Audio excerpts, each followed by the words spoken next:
département de la Sarthe, il y a plus de 30 ans qu'on s'investit dans l'arbre. Et je dis souvent, on est passé de l'arbre à la haie ou de la haie à l'arbre pour aujourd'hui parler de quelque chose qui prend une dimension différente. On parle de système agroforestier.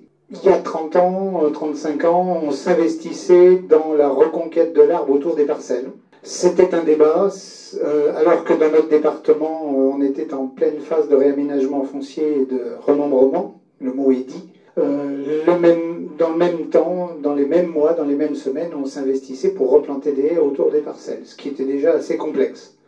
Je me suis fait sortir de mairie, on m'a dit on ne veut pas de remembrement, mais on ne veut pas non plus planter de haies. Les choses ont beaucoup évolué. Depuis une quinzaine d'années chez nous, on s'est intéressé à l'arbre agroforestier, c'est-à-dire à l'arbre à l'intérieur des parcelles, en se rendant compte assez rapidement que remettre des arbres lorsqu'il y en a eu et qu'il n'y en a plus, c'est extrêmement complexe parce que culturellement parlant, je dis souvent le chapitre, les pages touchant à l'arbre dans la culture agricole ont été violemment déchirées dans les années 70. Et quand je dis déchirées, brûlées. Et donc la mission, c'est de reconvaincre les mêmes, dans un certain nombre de cas, qui ont arraché des arbres, qu'il est intéressant d'en replanter. Et quand vous avez les enfants de ceux qui ont arraché les arbres, le message culturel est bien passé, du style « l'arbre ça sert à rien, c'est négatif, ça prend de la place, ça me concurrence, ça me coûte cher à entretenir », eh bien vous luttez contre ça. Alors je pense que tous ceux qui font de l'agroforesterie savent que ce type de message est aujourd'hui encore assez ancré. Mais on est passé à de la replantation à l'intérieur des parcelles sous forme agroforestière. Et on s'est aperçu qu'il ne fallait pas en mettre partout. Et on est arrivé aujourd'hui à la construction qu'il fallait des arbres sur les exploitations agricoles, mais en pays de bocage, il ne faut pas en mettre partout. Il faut tenir compte du rationnel économique, de la rentabilité économique. Il y a Dominique ici qui en parlera mieux que moi tout à l'heure, mais quand il me dit que dans les parcelles mal conformées, eh bien, exploiter, être agriculteur, ça coûte 24 à 25% plus cher que dans une parcelle nue, c'est pas sans considération. Et donc l'économie est au cœur de nos débats. Donc aujourd'hui, on est au système agroforestier, c'est-à-dire quelle place voulez-vous donner à l'intérieur de votre exploitation agricole. Alors il y a des secteurs où la culture bocagère fait que c'est d'abord autour des parcelles à travers la plantation de haies. Il y a des secteurs où c'est l'arbre à l'intérieur des parcelles, et là on parle de système intraparcellaire. Et il y a des endroits où c'est les deux. Et la dimension, c'est quelle place je veux donner à l'intérieur de l'ensemble de mon exploitation agricole à l'arbre. Alors chez nous, en plus, on a quelque chose d'assez particulier. Enfin, je ne sais pas si... Je suis désolé pour les gens qui vont dire que c'est encore de la publicité. Eh bien chez nous, moi j'ai la chance d'avoir un acteur majeur dans la plantation d'arbres, ce sont les fermiers de Loué. Les fermiers de Loué, c'est 1000 éleveurs ancrés sur un territoire complet. Eh bien, depuis pratiquement plusieurs dizaines d'années maintenant, je les accompagne un par un dans la constitution de leurs projets. Et leurs projets, ils ont multiples facettes. Leurs projets, on l'a mis en évidence, c'est mettre des arbres dans les parcours à volaille. On sort d'un programme CASDAR sur la performance de l'arbre au cœur des parcours à volaille, et on a clairement mis en évidence que l'arbre était un atout majeur de la production en aviculture. Aujourd'hui, on se dit que pourquoi est-ce qu'on n'a pas fait ça pour les bovins, pourquoi on n'a pas fait ça pour les bovins, les ovins, les bovins et toutes les espèces animales, et on se dit, ben voilà, il faudrait utiliser tout ce qu'on a compris en termes d'aviculture pour faire en sorte de se servir de cette expérience. Eh bien, j'arrive sans aucune difficulté à planter les parcours à volaille. J'ai encore du mal quand il s'agit de mettre chez les mêmes agriculteurs les arbres au cœur des parcelles cultivées. Comme quoi, il y a encore des choses à faire. 1000 agriculteurs, l'union fait la force. Moi, je suis tout seul dans mon département, ou un et demi maintenant à parler d'agroforesterie. Lorsque j'ai avec moi un groupement de 1000 éleveurs, j'ai 14 techniciens avec qui je peux faire passer un message.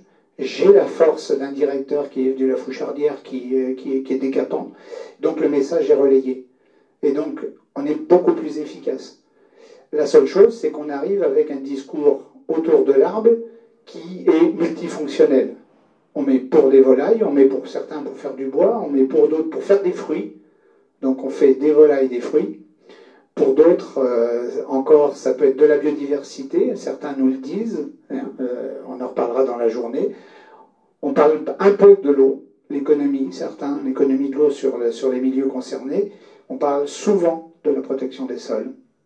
Et puis on parle pour deux choses en plus. Les paysages, fédérateurs de paysages. La société nous demande d'être attentif aux paysages et donc à travers ces productions-là, on arrive à faire des paysages de qualité. Et le bien-être animal, mais aussi humain. On a dans le Casdar eu beaucoup de difficultés, on n'a toujours pas compris comment chiffrer le bien-être apporté par des arbres à l'homme. Ça, c'est un vrai souci. Et pourtant, 95% des éleveurs enquêtés nous ont dit qu'ils étaient fiers de leur parcours, ils étaient heureux de les avoir. Donc c'est quelque chose qui nous pousse à y aller. Donc aujourd'hui, on a des systèmes agroforestiers qui sont multiples.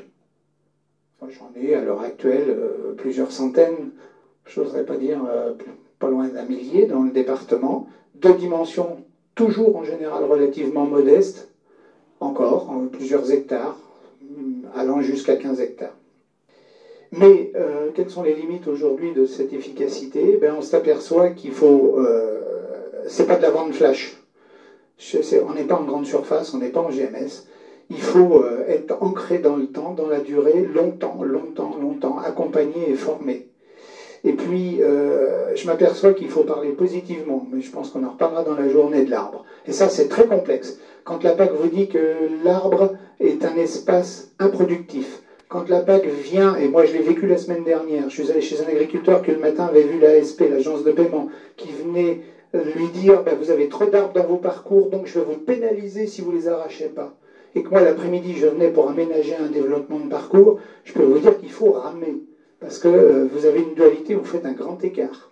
Et ça, c'est pas nouveau. Il y a quelques années, j'avais des agriculteurs qui étaient pénalisés parce qu'ils avaient des haies de plus de 2 mètres de large sur leur territoire. Alors que moi, j'étais parti pour mettre des grands arbres. Donc, on est là pour essayer de parler positivement de l'arbre, pour essayer de lui dire, mais au-delà de tout ce qu'on peut vous dire, allez-y, vous ne perdrez pas de temps. Vous ne perdrez pas de temps, vous gagnerez en plein de choses, et pas seulement du point de vue bois.